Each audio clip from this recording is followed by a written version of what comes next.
It's time to take off your clothes, enjoy clothes-free living, and join us for Naked, Nudists, and Naturists. Welcome to Naked, Nudists, and Naturists, the show that celebrates clothes-free living for all. I'm your host, Frank Stone. And I'm your correspondent, Lisa Monroe, and I'll be reporting on all things within the naturist community. So it's time to get naked and join us. And enjoy clothes-free living on Naked, Nudists, and Naturists.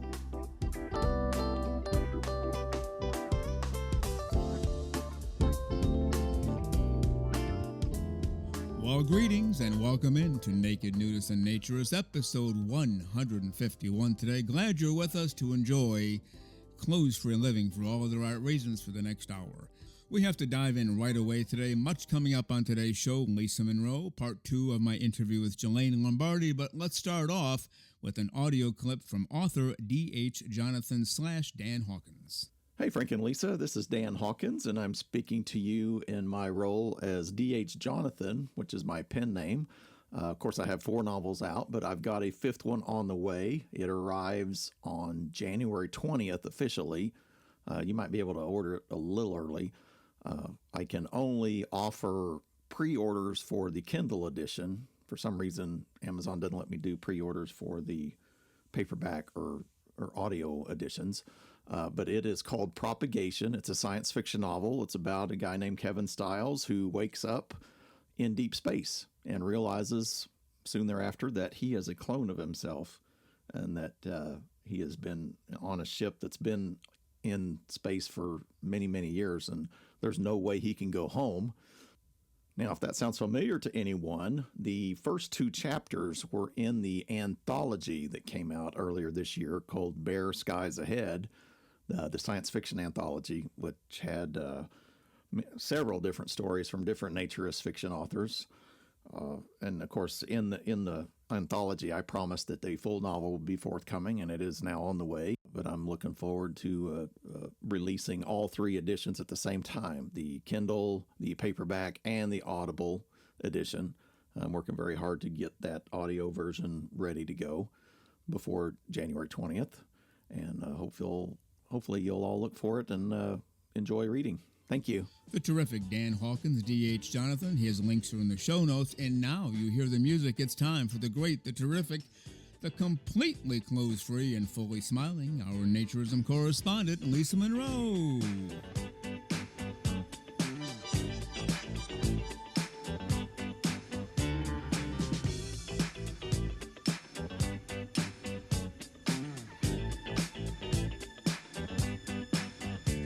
And here she is, the one and only, the one of a kind, the completely clothes-free and fully smiling, our naturism correspondent, Lisa Monroe. Good morning, Lisa. How are you today? Good morning. I'm doing great, Frank, and there's only 4 days left. Oh, boy. Oh, no, we have 5. Well, 4 until there's like food that has to be made. So I guess I'm thinking of that. But no, 5 days until Santa comes. All right, so your limit is Christmas Eve. It's all got to be done. Is that right? Exactly. Okay, and I'm thinking Christmas Day is when I sit down to eat. So that's my day to be done. Yes, but there's always like hors d'oeuvres and things like that, and opening a present on Christmas Eve, and all those kind of good things. So a lot to go on. Well, so I've heard, but see, I don't do those things. So well, I'm okay. You're just the Scrooge, apparently. What can I tell you? No, I'm very friendly while I eat the cooking of others. Very friendly. Oh, good. Well, I'm glad to hear that. At least it wasn't fake when you said, "Oh, that was good." No. The holidays are different for me than for most people. I enjoy just basically doing nothing if I can get away with it. When I was a kid, we'd go to many homes, both grandparents' homes, my mom's side, my dad's side, and at least one aunt's home. That was 3 different visits. And they were not close. My dad's parents lived about an hour away. And then we backtrack on the way home, stop at the other grandparents' house. And they were probably a half hour away from our house. So it took a half hour to get there from the other one. And then about another 25 minutes to get to my aunt's house. And then eventually 5 minutes to get home. So we'd leave at 10 in the morning, get home at 10 at night or whatever. And I'm different now.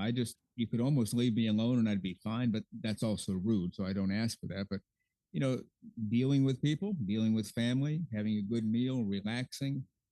That's more, that's just better for me. How about you? Do you like the big gathering and everybody having a big old hootenanny? No, I don't. I prefer just the small family unit and, close friends if they have nowhere else to go. I just don't like the big. I've been to the big shindigs with 40 family members in the same room trying to grab the turkey, and it's just not fun. It's not fun at all. Yeah, well, good. We're on the same wavelength here. Just kind of keep it simple and enjoy the day and go from there. Exactly. All right, as long as you're done by Christmas Eve. Now, most men, their Christmas shopping begins 9 a.m. on December 24th and ends no later than noon. So they still have plenty of time to get out there. This is very true. So, make sure there's gas in the car and take a Xanax so you can keep your wits about you. When I say most men, I that's probably too harsh. I'm speaking just for myself, and I'm just making a joke. Although I did do that one year, and I went out on Christmas Eve for the first time that year to do shopping, and I got it all done. That's kind of the minor miracle. I got it all done in one day. Have never done that again, though. I learned my lesson. I have actually done that too, gone out too late because there were other things happening. It was too busy, and then suddenly just making that whirlwind, you make a list and then just go. You can get it done. So, and I found everything I wanted with only one or two exceptions. So that helped too. So who knows? It's just, I'm looking forward to New Year's and just and I prefer a very quiet evening for New Year's too. Yeah, same here. I've always wondered what it would be like to work inside of an airport or a bus terminal or a train station on those dates, either Christmas Eve or even Christmas Day, and just see all of these hundreds, thousands of travelers coming through, most of them in a good mood because they're going somewhere they've chosen to go. They've spent money to get there. Say, oh, it's Christmas and I'm going to go see my grandmother or my parents or whatever. It just has to be one of those scenarios. And maybe we have some people in those industries who will write in and say, oh, no, it's stressful. But as an outsider looking in, it just looks like it'd be a lot of fun. Hey, how you doing? Merry Christmas. And everybody's just happy in a good mood. What do you think? I think there's a distinct possibility that people are afraid their planes are going to get delayed. They're about to miss their flight. They're, stressed because they had to get the kids and all the packages and everything together. And then they just got charged a heck of a lot of amount for overweight luggage. And, and they're crowded into an airport and then crowded into an airplane. I think they're probably not in as good a mood as you think they are.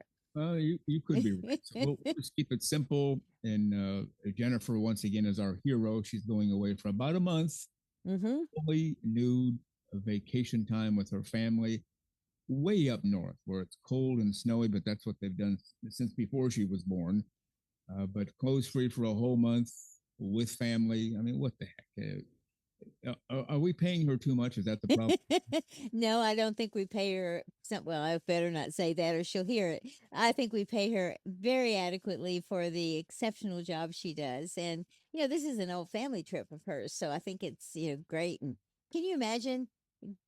I don't know if they go hiking or skiing or what in the snow, or if there is snow, but can you imagine just getting all of that, doing that, and then coming in and being able to just strip off and sit in front of the fire and enjoy being a naturist in that environment? It probably is pretty cool. Yeah, well, that's what they do. They try to get in at least one of everything while clothes free. So one tobogganing trip, one ski trip, but they have to be careful and pick their spots. Yes, they do. Anyway, Yes. maybe she'll send us pictures and we'll just be sitting here thinking, wow, we could be where it's cold and snowy. Maybe we should. And then we'll catch ourselves. No, we're good. We're good. Definitely, we're good. No. Okay, well, as everybody knows, we gave up paid work and decently paid work. I've never pointed that out before. It's not like we were making 3 cents an hour. we were making some pretty good dough doing our paid work. And we gave that up to do this show for free, the world's best business decision ever. I think it'll be studied in the major business schools forever. It'd be chapter 1 in their books. Here's the way you do things. Then again, maybe not, but we turn to you to help us meet expenses, and you've done that very well, and we appreciate you very much. And on each show, we talk about two people who have become PPPs, our paying Patreon peeps. And Lisa Monroe, who do we have today? We have Karen and Tim, a couple, which is really nice to see, and Morgan. That could be a male or female. I'm not sure which, but whatever. Welcome aboard. We're glad to have you. Yeah. I was thinking Morgan, there's a Morgan Freeman, who's definitely a man, Mm-hmm. and Morgan Fairchild, definitely a woman. Yes. You're right. And you know what? See, a lot of these things are not planned. People think we have, everything scripted out. We don't. No, very rarely anything even mentioned that we're going to do. I forgot the name of the show she was on, but the very first episode, I think even the opening scene of the first episode, she walked out to a pool with a, I don't even know, bathing suit on or a robe on, whatever, took everything off and jumped in the pool and swam around naked. And you could see her bare backside. And I thought, well, here's a show with a great plot. I think I'll watch the whole thing. And I did. How about that? Very good. Yeah, I'm sure that plot was just exceptional, right? You just Yes. hooked from the very opening scene. That's what drew me in. I thought, okay, this could be a suspense or a mystery show. I think I'll watch this carefully. Yes, And I did. definitely. Yeah. I'm happy for you. I'm glad you enjoyed it. All right, Karen and Tim, we thank you very much for becoming a PPP. And Morgan, we thank you very much for becoming a PPP as well.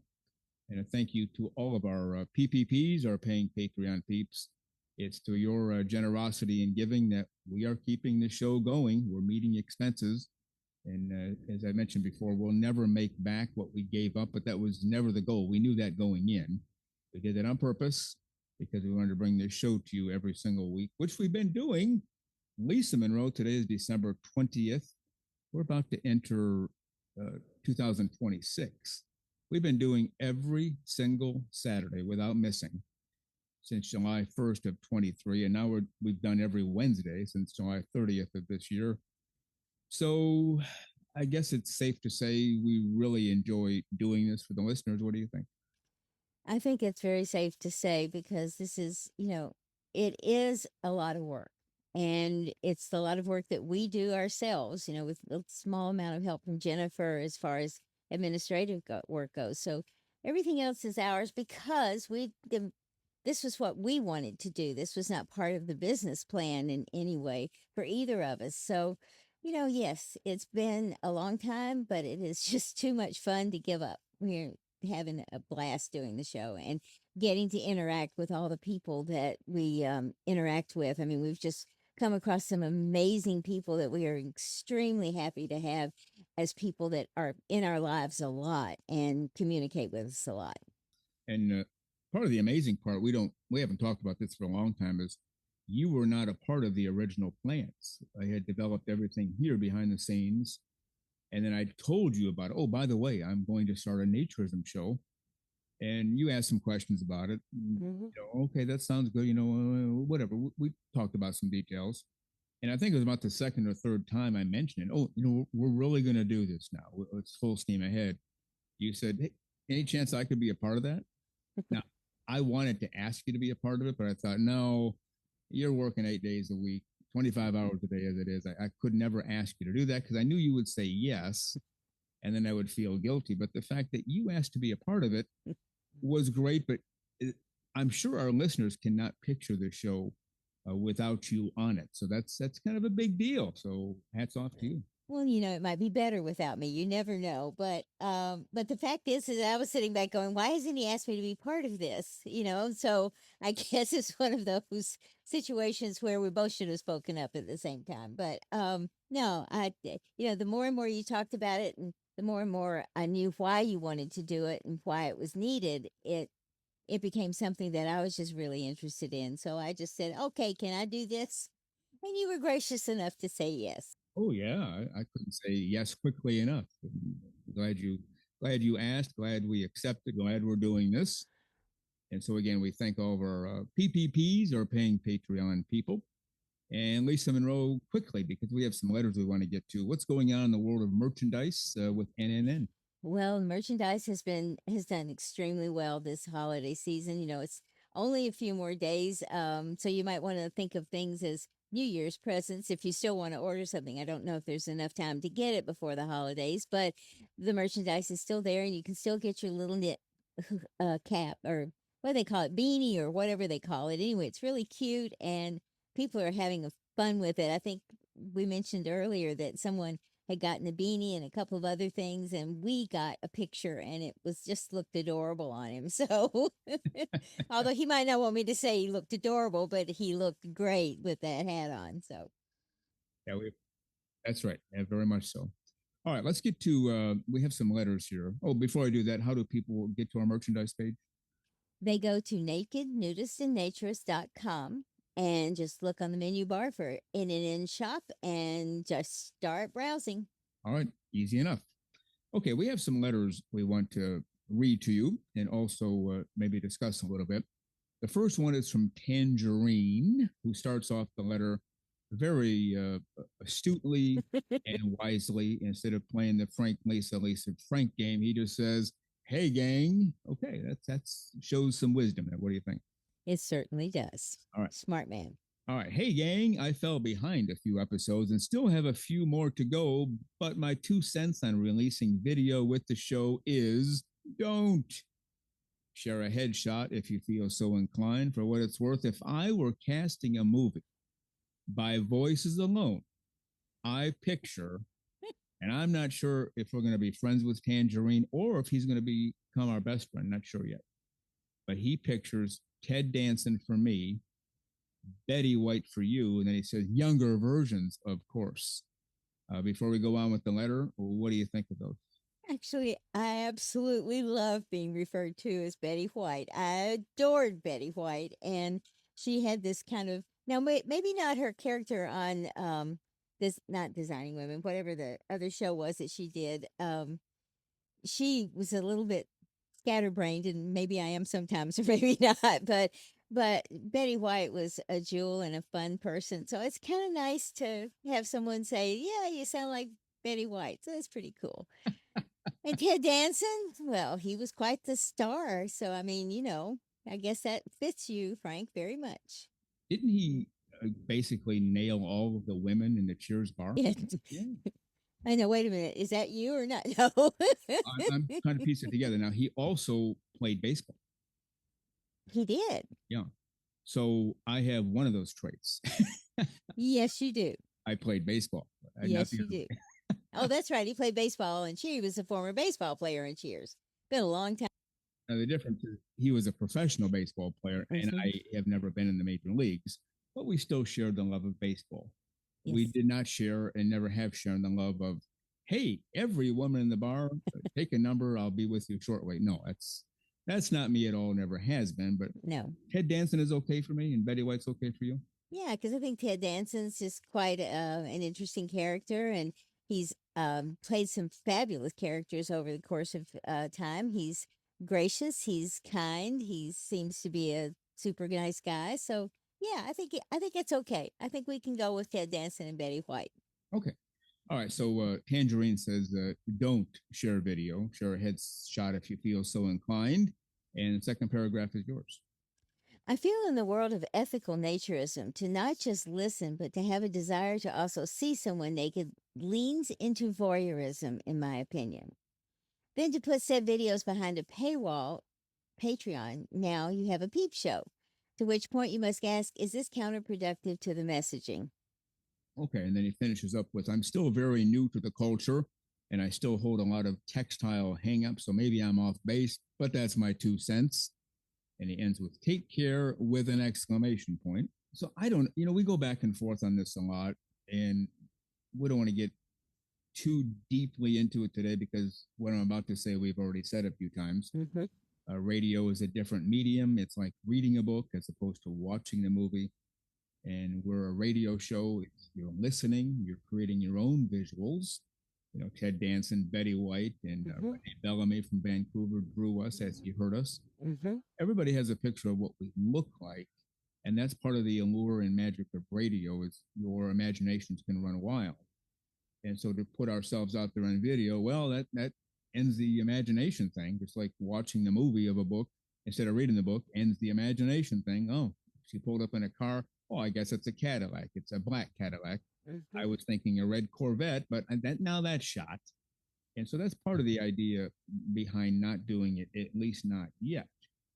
But when he said to not just listen, but have a desire to also see someone naked and leans into voyeurism, there is some truth to that with some people. At the same time, true naturists, that's how they would expect to see us. So I can go either way on that one. Any final thoughts on his letter before we move to the next one? I think he makes some excellent points, and I also think from someone coming into the naturism relatively not very long ago, those are concerns. I think that are very wise things for people to think about, because there are times within this community where people, do kind of cross the line a bit, in my opinion. Maybe not in theirs, maybe not to someone else, but so I think a lot of it's going to be our own personal level of acceptance and what we want. So that can vary from person to person. But there are times when it's also blatantly obvious that there's more going on. So I think it's just, these things are going to happen, and we just have to learn how we deal with them personally. Yeah, right. And there are people out there, and we discuss them here. It seems like every 3 seconds they're throwing up yet another fully frontal naked photo, men and women.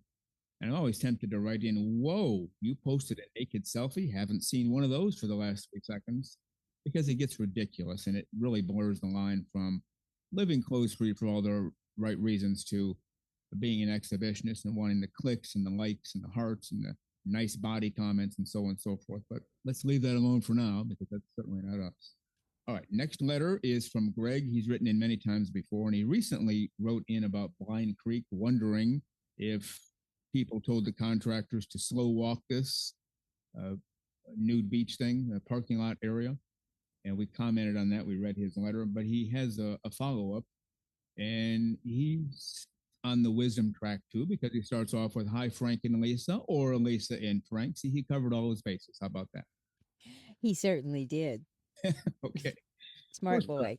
First paragraph. I am interested if anyone else besides me is so suspicious of the contractors taking so long. I appreciate your reading my email and hope you are and will be getting more messages with similar suspicions. And if you can finish up. Thanks for your ever more interesting, informative, and entertaining podcasts. I eagerly look forward to each episode and have them all recorded on my phone so I can rehear them whenever I feel inclined. Yours nudely, Greg. Okay. Yeah, it's the best way. Just download them, and then wherever you are, you're waiting in line, at the coffee shop or at Walmart, you can just put your earphones on and hear us. Yeah, we haven't gotten any feedback on that beyond his letter, as far as I recall, because who knows? Nobody knows. That's the whole point. It could be one extreme or the other, or somewhere in the middle. We don't know, but always time will tell, and we'll find out the answer eventually, right? Let's hope things calm down there and there's just no more incidents where people, are arrested and have to go deal with what they're dealing with. Yeah, that's for sure. Okay, we have one more letter here, and we mentioned before we got a lot of feedback on the 2 episodes in which we feature the article from the Atlantic, Professor Jacob Beckert from the University of Washington, Seattle, about nudity vanishing from locker rooms. And we're going to read one of those now. This is from Jesse. He's a regular contributor, regular listener. And see, he starts off, this might be like the smartest guy of all time. Good afternoon, NNN crew. And then in parentheses, no need to elevate someone to the lead of the greeting. What a smart guy. Yeah, he's a very wise man. This way it keeps him out of trouble. And right. keeps you from yelling at him. No, okay. No. Because I would never do that. Oh, of course not. Until the microphones go off and you say, well, that son of a gun, I can't believe. Yeah, I don't do that. Just joshing around here.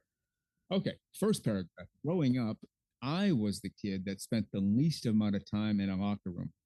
During my time in junior high and high school, it was always a suggestion, but never a requirement to make use of it. And take the second paragraph. It wasn't until I joined the Navy and boot camp cured me of that. By the time I made it to my duty station, I was the guy walking to and from my locker wearing nothing and carrying my towel. I never understood why anyone would want to dry off after their shower with a towel they wrapped around their sweat-soaked body. Nearly everyone except for the retirees would have a robe or a towel wrapped around themselves. It was the same with the sauna and steam room. Both were adjacent to the shower, so it was easy to sit in either for 20 minutes with a quick cold rinse off before going back into the heat. All right. And then finishing up, I'm planning on joining my local rec center to swim laps before work this spring. Hopefully, their locker room is still a normal locker room and not a cubicle oddity. Have a great day, Jesse. And then in parentheses, sorry, Frank, I rarely use exclamation points. I love it. Then he had 2 exclamation points in bold red, so good for him. Yes. And so he made the transformation. You know, he was the kid who, oh boy, I don't want to go in there. I'll be naked. I'm going to stay out of there. And now, hey, baby, whatever. Just where's the shower? Let me shower, and I'm free to be me, which is the experience I've always had. Any thoughts on that? Well, I think it comes back to what we've talked about from the very beginning about that crossover between wanting to be a naturist and becoming a naturist, because there's that little bit of fear in that transition. And I think that's what happens here as well. And once people learn that fear is not something real, it is, it's not tangible. It's just something that you're imagining is going to be an issue. And so guess what? Do it, and you learn that you can enjoy it, and it can be a non-issue. Yeah, very well said. And so we thank you, Jesse, for your very informative article and insightful article. We're interested in others, what you hear and what you think and what you've experienced with locker room experiences and nudity. To me, it's totally natural, and that's where you expect to be nude. But again, that's how I was raised, and that was always the expectation.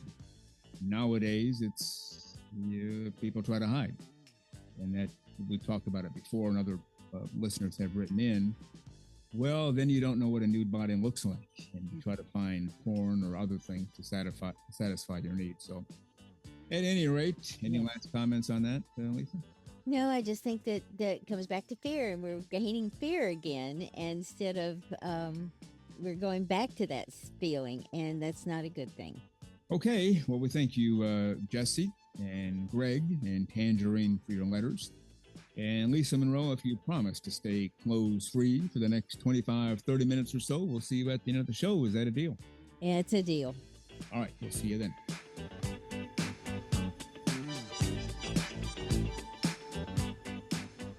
The very terrific Lisa Monroe. She does it all around here, and we appreciate Lisa Monroe very much.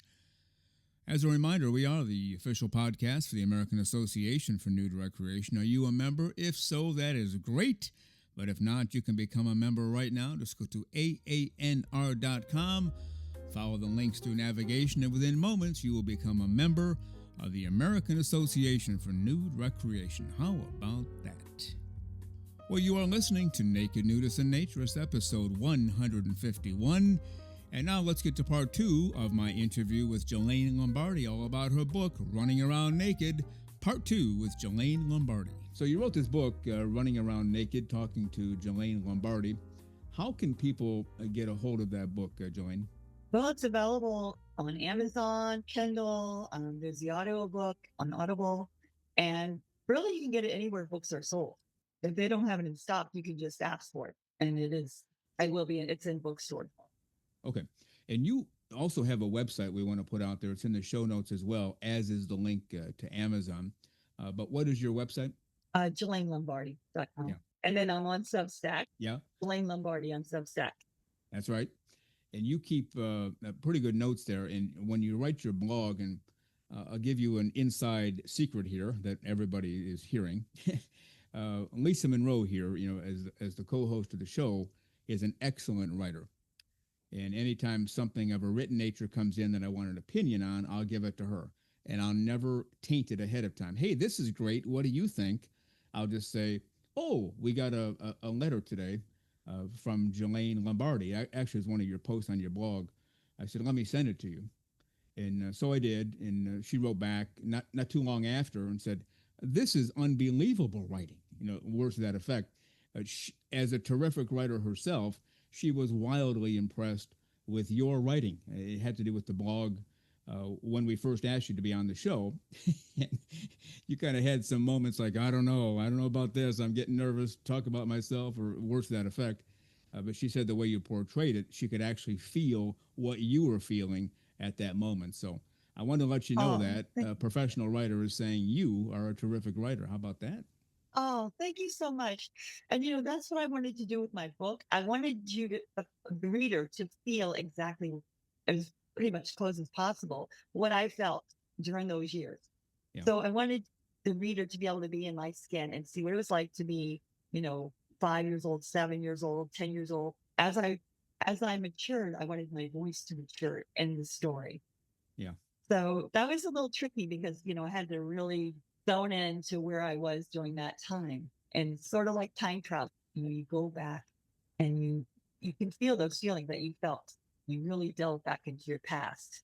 So I wanted to write it. I almost was going to write it in first person. I'm like present tense. And I Yeah. did. I wrote the whole book initially in present tense because Right. then I could really feel those feelings right then. But then I went back and wrote it in past tense because you could add more to it when you write in past tense. You can get more Yeah. background in past tense. So I hope that I accomplished that in letting the reader actually be in my head and body during those times during my life. Yeah, in my view, you definitely have. Now, Lisa has not read the entire book. She just read some excerpts, uh, but she's wildly impressed, and that's good enough for me. That's all that matters there. But now, at some point, and you kind of mentioned it just a moment ago, you wrote the whole book, but then you kind of rewrote the whole book again, right? Oh yeah, the book took Yeah. it took me 4 years to write. Yeah.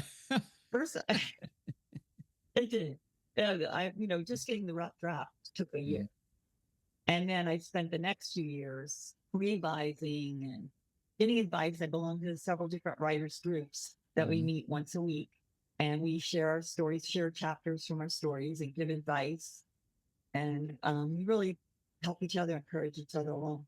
Yeah, I think I heard a Facebook group on writing your memoir, right? A support group, is that one Right. of them? Mm-hmm. Yeah. Memoir writer, memoir mentors. Yeah. And they would read whatever you submitted, and then they discuss it for a number of minutes. Is that how it worked? Right. Okay. And a lot of times those groups are highly beneficial. I've heard a few horror stories where, we don't have to get into that, but you found it very beneficial. These people are actually out to help you, which in turn, then you help them, right? Right. We help each other. We're a nice support group. Yeah. And we meet like this on Zoom once a Yeah. week. And Oh, I haven't been very active the past few months, I guess. I've been kind of busy, but I'd like to get back at it. I am writing another memoir. yeah. It kind of takes over where the last memoir leaves off. Okay. And it's a little more of a grief story, though. Although I don't want it to be a misery memoir, but it is. I lost my son in 2011 Yeah. to suicide. And although our life leading up to that moment was very happy and joyous, and then we take the big fall, when this happens. Yeah. And it's just about how you come back out of that, finding your joy again. Yeah. So it's a little more difficult than running around naked was a fun book to write. That's true. Yeah. But this one's taking me a little time. Yeah. I don't want to belabor the point, but the question I feel I need to ask is, how do you find your joy again? Because I've always been under the impression you never really 100% get back to where you were, but are you finding it maybe that's not the case? You're able to deal with it? Oh no, I'll never be who I was before. Okay. Yeah. I'll Okay. never have that innocence that Yeah. of thinking that you're in life, if you just get out, good will come back to you. Yeah. That's the way I live my life. I've always been an optimist. So really the story is also about how an optimist deals with grief. Yeah. But it's this having the support system and always trying to look for the good, look for the beauty out there. Yeah. Well, I think writing that book will do you a lot of good just to get it all out there. But believe me, because I know a lot of people who have gone through this, you will do a lot of people a lot of good when they read your book, no matter which angle you take. It's just they need to hear this from somebody else, because a lot of times you think you're all alone, right? I'm sure you had those moments like, why did this Oh, happen to me? It doesn't happen to anybody else, but it happens to a lot of people, right? right? And I said, I didn't choose this, it's not fair. You go through all those feelings that, but, and now I help other people there. I have several friends and family that have had significant losses that I feel like I can understand, you know, and it's hard. I belong to a group of mothers who have lost children to suicide. There's about 10 of us, Yeah. and they have been such a support, and we support each other. We talk all the time. And when we talk, we're lifting each other up or celebrating our joys that we have when our other children have gotten married or graduated. And myself, I got remarried, after this also. My husband has been a help with that. Yeah. Yeah, and that's a big part of it. From what I've been told, is you need the support group. You need somebody to support you to kind of lift you up. You've been lifting them up. Now you need them to lift you up for a while. Everybody has their time. Everybody has their time when they need that lift. Yeah, yeah. You live long enough, you're going to have tragedy. You're going to have sadness. Part of life.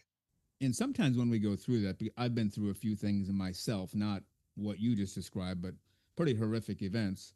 After I came out on the other side, smarter and stronger than before, I realized I was able to help other people. So maybe it's sometimes that's why we have to go through really bad stuff, is make ourselves better and stronger, but then we can help others who are going through it too, right? Right. And, that's how I felt in the beginning, is that I couldn't save my son no matter what, because the first month you're just trying to figure out how you can save them, even though it's too late.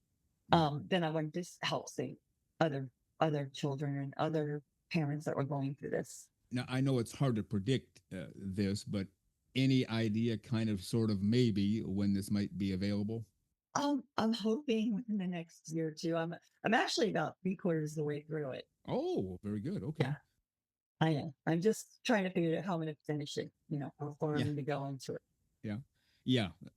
I would just put it all out there. That's my personal advice. Don't hold anything back, because whatever you hold back is information other people cannot use. So I know it's easy for me to say, but if you're looking for advice, and you aren't because you didn't ask for any, but I'm always hoping. I'm always that hoping. would be, yeah, I would just put it all out there to help you to get it all released, but it'll help somebody else.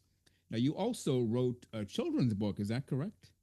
Yes, I did. Did you? Abby's Tale, Yeah. Memoir of a Rescued Horse. Yeah. And you're going to do more of those types of books, right? Yes, I'd like to continue on.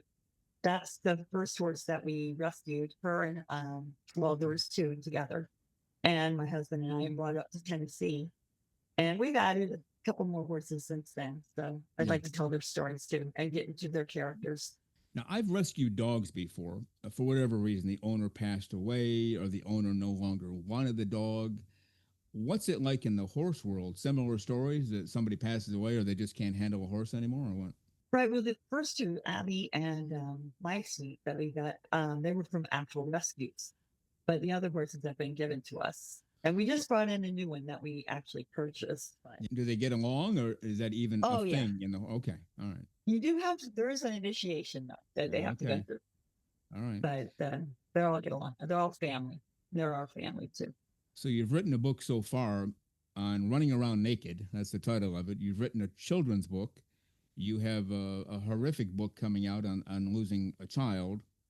Is there anything you're not going to cover? It sounds like you're covering every possible topic in the world out there. Pretty impressive. I've led a very interesting life, and between being a nudist and a nurse and a mother, and I was also a first mate for my husband after I retired from nursing. So I have lots of stories there that I may make a memoir of. The time between right after becoming in fact, as soon as I clocked out my last time of being a nurse, the next morning we were getting a boat ready to bring up the coast. I wrote a couple of blogs in there about that. Yeah, I read those. And, you took a lot of notes on those boats on your phone, right? Right. I wrote it as basically as it was happening, clicking away on my phone. You just won't mention any names if names need to be hidden, correct? Right. That's right. I think that's names great. of boats. We'll just keep the boat names. Change the boat names. Just instead of changing the people names, we'll change the boat names. Change the names to protect the innocent, as they say on some TV shows out there. Yeah, it's an adventure though. Life's an adventure, and I always love to learn new things. I've recently taken up the guitar. I'm just Oh, Wow. I took up painting for a while. There's some paintings over there that I've done. Yeah. Oh, I'm always out to look, thinking out new things to learn. This kind of interests me because you semi alluded to it in another interview, and you just talked about it right now without even realizing you talked about it. By the way, it's, you had this career as a neonatal nurse. I had a career in the corporate world, which is Mr. Button Down, suit and tie, the whole thing, taking care of business and high pressure, high stress. But I always had this desire to create.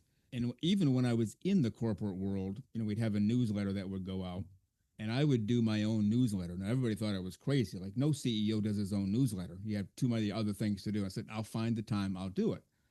And when I would sit down to do the newsletter, that was the happiest I was in that job. And at some point, I realized the creative thing makes me happier than running things. Even if I'm wildly successful, creating is what does it for me. And before I got into all of that, I was in music pretty heavily, performing, and there was my creative thing. It sounds to me, now you tell me if I'm wrong, but did you go through some of the same stuff? Because when you're a neonatal nurse, there's not a whole lot of time to sit down and write naked books or children's books or anything else. But now that you're out of that, do you feel like, wow, I'm free, I can create to my heart's content? Is there some of that going on? Right. And that's what I Oh, think, that's what I'm going through. Yeah. And, yeah. being creative is also very healing too. I was, when I started painting, I was still, working as a nurse, and I enjoyed it. It was just an outlet. Yeah, and I came out. I actually recorded some CDs where I played all the instruments about 20 years ago or so, and still in the corporate world. I'm still busting tail. You say Right. 9 to 5. No, it's like 6 in the morning to 9 at night or whatever. It's kind of ridiculous. And I would record these CDs. It took several weeks to do it, starting at about 9 o'clock at night, and I'd go to midnight, 1, 2 in the morning, get 3 hours of sleep, go to work. And during those weeks, people on my staff would say, "What's going on with you?" And I thought, "Oh shoot, they're going to notice that I'm really tired because I'm only getting a few hours of sleep." And so I would say, "What do you mean?" They said, "You just look like you have a new energy, like you're buzzing, like you've not been. You're usually pretty happy. You seem happier." And that's also when it clicked. Yeah, because I'm creating. Right. And it's a passion Yeah, when you're creative. You have yeah. a passion for it. Even with horseback riding, I did dressage for a while, and I was working on doing freestyle with music. So it took the horseback riding and made it into, an art form. Mostly apart from the horses. Well, I guess you can include those too. A typical day for you, and I know there is no such thing as a typical day for JELAINE Lombardi, but you write, you paint, you practice the guitar, you take care of your horses, you travel back and forth from Tennessee to Florida, a month here, a month there. Is that kind of sort of a typical day? You try to tackle it No, all, or what? you forgot about pickleball. Pickleball takes up about 3 hours a day. Oh, I didn't know you were an active player. Oh yes. Oh, well, shoot. No wonder you're so vibrant and in good shape and healthy, right? I try. Yeah. And yeah, I have to be checked. We're renewing our vows in November. Okay. I know it's 10 years, so I have to, fit into my original wedding dress. Oh, boy. That's always a challenge. At least women have told me that. Like, I got to get in shape for this because got to fit in the same dress, which you don't. If you went back to the No, I know nudism I don't thing. have to. Yeah. I want to. If you went back to the nudism thing, no dress, no problem, right? That's right. We used to have nude weddings out there. Oh, yeah. Yeah. Yeah. Did the guests always get nude for the wedding or not necessarily? It depending, different members would have it. Now, when my sister got married, it was funny, it was in the nudist part, but everybody was dressed Yeah. for that. I don't even remember why she decided to wear clothes during that after all. That's true. That's just how it goes sometimes. Well, I did want to ask you about 32 years as a neonatal nurse They don't know. after spending all of this time as a nudist and then leaving it, but you're still a nurse now. Did that ever come up in the workplace? Was it ever discussed? Any issues with that at all? Oh, and um, and there again, this is how some people are. I did have a couple people that would want to tease me, but especially like if there was people around, they would try to embarrass me. I don't know why people are like that, but yeah, Yeah. kind of brought me back to my childhood. It's never good. And they just try to get one up on you. They think they're being cute or funny. And hopefully they Mhm. didn't mean any harm. Like, hey, Jelaine, how's the tanning going? Or something like Yeah. that. Or, Oh, yeah, yeah. that would be exactly what they would have said. Yeah. And it's just, okay, you're cute, whatever. We have babies to save here. Get back to work. Is Mhm. that kind of your attitude? Right, right. Yeah. Yeah, I had, although we did joke around a lot in between saving bait. yeah, right. Well, I think you have to in a high You do. pressure You job have like to that. have a Yeah. little Yeah. comic relief, Yeah. in between. But then as soon as trouble hit, it's all serious. Yeah. Yeah. I was, now I wasn't in the business of saving lives on a daily basis. Improving lives, yes, but not saving them like you did. But I had that same mindset. I would just crack a joke at to other people would be the most inopportune time. I said, no, that's what keeps us level headed around here. If you take it too seriously, you're going to have a heart attack or a stroke. Right. We're here to take care of business, and when the end of the day comes, we will have taken care of business, but we can also enjoy the ride, and that's basically how it works. Well, I guess maybe the entire medical profession, but especially with what you did, right? Right. Yeah, and Yeah. it's a long shift. It's 12 hours. Yeah. And especially if you're doing 12-hour night shift. Oh That's a gosh. wait. I did night shift for probably about 7 years. So what would that be, about 8 at night to 8 in the morning, or 7 to 7? Seven at night. Okay. 7 at night to 7. But you have And to get there at 6:30 and yeah, you leave later than that. It's later than like 7:30. It's a long shift. you have to get in early because you have to be updated on the cases, and then Right. when you before you leave, you have to update the people coming in, right? Right. That's a high stress job, so comic relief is always welcome there. I was curious about the nudism thing in the workplace. If people even knew, I mean, you weren't in it then. You weren't part of the nudist club that your parents owned at that point. But I remember when this was early in my career, so I wasn't a CEO yet, but I was down the line a little bit, and everybody knew what I was going to be or going to try to be someday. And I went to this nudist resort, not the first one I went to, but another one. And at some point, we were in a meeting, and I've told this story on the show before, but one of the guys said, "Hey, do you know so and so? Whatever, Bill Smith." And I said, "No, I don't think so." "Oh, he owns this nudist club," and it was the same one that I had gone to like a month or two before that. And I looked at him, and I could tell by the look on his face he knew, because he knew this Bill Smith, who Mhm. said, "Guess what? Your buddy Frank Stone showed up and got naked as a jaybird." So it never fully came out, Right. but everybody knew. So I guess I was happy with that, because who knows? And I found out later that most of the people way high up in the company were nudists. They got together all of the time. They didn't include me Mhm. because I was too young and I wasn't at their level yet. But that's part of it too. I found when high stress jobs like the nursing thing or the corporate thing that I did, clothes free living, as I say, for all the right reasons, takes a lot of that stress away, and gets you re energized and ready to go the next day, right? It's true. I remember it. And I remembered it well when we went to Cypress Cove. And then I like, oh, I remember this feeling. Yeah. And it's been a long time, but I remember that feeling. Yeah, it comes back right away. We've gone nude on the boats, Yeah. out in the ocean.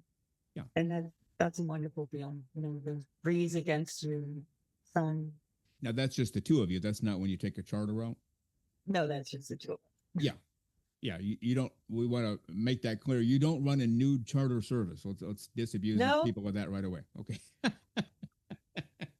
Although, hey, that was there's an a idea. business idea. There's a Yeah. business idea for you. Yeah. You recapture your youth, have copies of your book available, and let's do this. No, I'm just kidding. Mhm. But yeah, I've not done that yet. I keep saying I'm going to, get a boat and just take it out. I'm right here on the ocean. What am I doing? Why am I not doing it? And then when you get far enough away, the clothes come off, and you can enjoy the rest of the day clothes free and carefree, except you want to make sure you get Right. home before it gets dark, at least in my Mhm. case. Well, that's great. You have a great story. It sounds like you've lived a very fulfilling life, and you're far from over. You have, what, another 80, 90, 95 years to go, I'm guessing, Oh, yeah. at For least. whatever. Yeah. Oh, yeah. Because actually, uh, the creative people I have found, and my doctor confirmed this, they tend to live longer. And not always, things can happen, but because you just deal with the stress in a different way. You're getting it out of your system every time you paint, every time you practice the guitar or write. You just feel better. For example, when you're done writing, you sit down to write, a book on your horses or Abby's Tale, the children's book, or even Mhm. running around naked. What do you feel like at the end of a writing session? Do you feel, ah, that felt good? You probably feel a Yes, little exhausted, but what? it's exuberant. Yeah. Yeah, And yeah. I know that playing the guitar was very relaxing, Hmm. especially when I was going through with my sister with her cancer. And I was flying back here very frequently. I had a guitar here and a guitar up in Tennessee. And I would play the guitar and it would just really help me get my feelings out. And I would Yeah. feel it would relax me. I'm not a great player, but I mean, I got basically the same strum. But I play enough that I can sing and just belt it out. And it's like a relief. Oh, that's Pressure exactly valve right. reliefs. Yeah. Yeah. I remember I sat down to write this book some years ago, and I'd already written some other books on other topics, but this was a different topic. And I was under the gun to write it, and I thought, I'll try this weekend. Oh, it didn't happen. I'll try tomorrow. I didn't. And finally, I said, that's it. I'm going to get up on a Saturday morning, 5 a.m., go work out, shower, have breakfast, and then, son of a gun, I'm going to write for an hour, no matter what. I'm going to write from 6 to 7, and I'm going to get this done.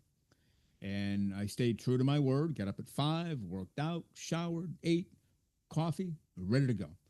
Sat down at the computer at 6. It was still dark outside, and I just started typing away. And after about an hour, I said, wow, this feels great. You mentioned the word exuberance. I just feel like $1,000,000. And I looked at the clock, and it wasn't 7, it was noon. I had been writing Yeah. for 6 hours, and in my head, I was thinking it was 1. That's how lost you can get in a very good way when you Right. write, isn't it? Oh yeah. And it's Yeah. just like with writing the memoirs, as I said, it's kind of like time travel. You get back into that time frame and you can't get out of it. You know, you're like in it, you're immersed. Yeah. And then sometimes you don't want to leave that area. You just want to keep going. It's like, this is the greatest feeling ever. And then, but you do feel a little tired when you're done, I'm guessing. I certainly did. Yeah. Yeah. It's true. You do it. Takes a lot out of you. Well, great to talk to you today. You're an amazing woman with an amazing life and an amazing story to tell. Make that plural, amazing stories to tell. Your life as a nudist, growing up in a nudist resort, your life as a nurse, as a mom, as a wife, as taking care of horses, as what was your job on Being a the first mate, being a first mate. first mate? Yeah, I couldn't remember the role. Being a first mate on charter trips, and you have so much more to do with obviously the writing and the painting and the guitar playing. And JELAINE Lombardi, tell people again how they can get a hold of you, put your website out there, your blog, and how they can reach out to you. Okay, my book's available. Both of my books, Running Around Naked and Abby's Tale, are available on Amazon and on Kindle also, and audiobook, and also in any bookstore. My website is JELAINELombardi.com, and you can find me on Substack, JELAINE Lombardi on Substack for my Yes. blogs. And we recently subscribed to that. We are going to be avid readers. Every time a new blog post comes out from JELAINE Lombardi, we will be tuning in and reading it and sharing it around here. And we enjoy your writing very much. Thank you. And thank you so much for having me. Oh, you bet. And one of our listeners actually told us about you. And we wrote back and said, well, do you know her personally? And he said, no, I don't know her personally, but I read her book and she has a great story to tell. I said, okay, as time allows, we'll reach out to her. And we did. And I'm sure you went through a few stressful moments like, should I or shouldn't I? Should I or shouldn't I? And I'm glad you did because you have a great story to tell. Not many people have your story, let's put it that way. Growing up as a kid in a nudist resort your parents own, almost count that on single digits, it seems like, right? Well, and also promoting the cause. Yes, I mean, right, right. that was big, and that was one of our main stresses was promoting the cause and getting it out there to we're doing the plays. We did several plays, Yeah, not just Fairly Proper. yeah, We did Nude Awakening and Next of yeah, Skin and Mother yeah. Nature. And I would love to get Mother Nature. I have the album still. And I hate to see those songs just fade away. So someday I'll have to send that to you too. Yeah, yeah, please do. And yeah, get all that out there. And you're in the creative zone now. You don't have to show up at a hospital for 12-hour shifts and undergo stressful situations with children. You can just let it all hang out and enjoy your life and enjoy being creative, right?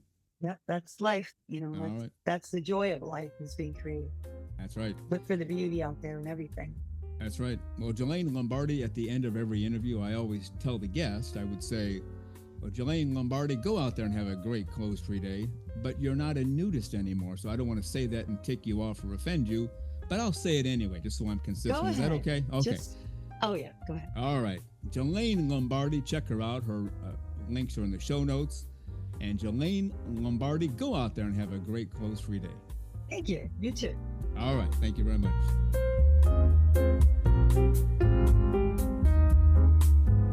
The very terrific JELAINE Lombardi. You can check out her book, Running Around Naked, as well as all books that she has out there.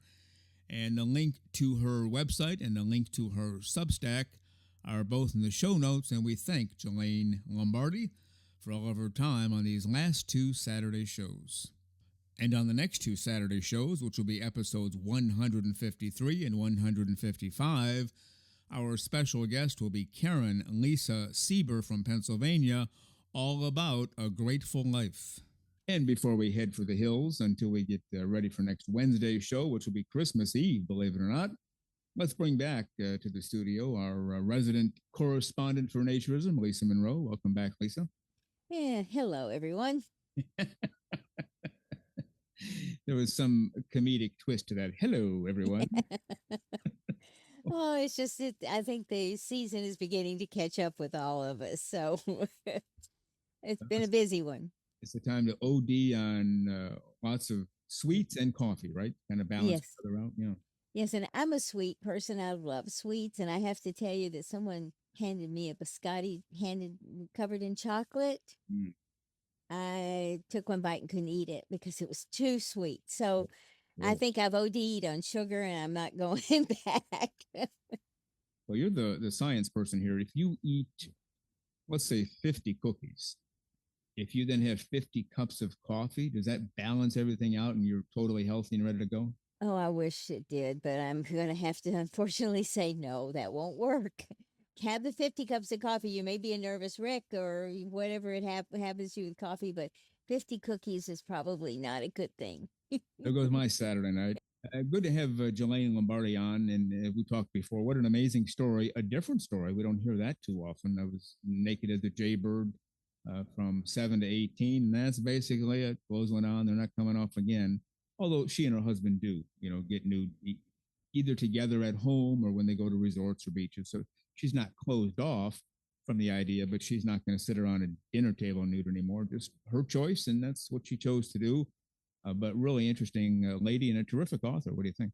Very much so. It's a well-written book and an entertaining and interesting book because of this immersive life that she lived as a child within that environment, and then moving on to suddenly not being a naturist. Although I think if she's occasionally nude or if she's, enjoys nude beaches or whatever, that doesn't make her not a naturist. I think she still has that feeling and tendency. She's just not comfortable doing it or for whatever reason, all the time.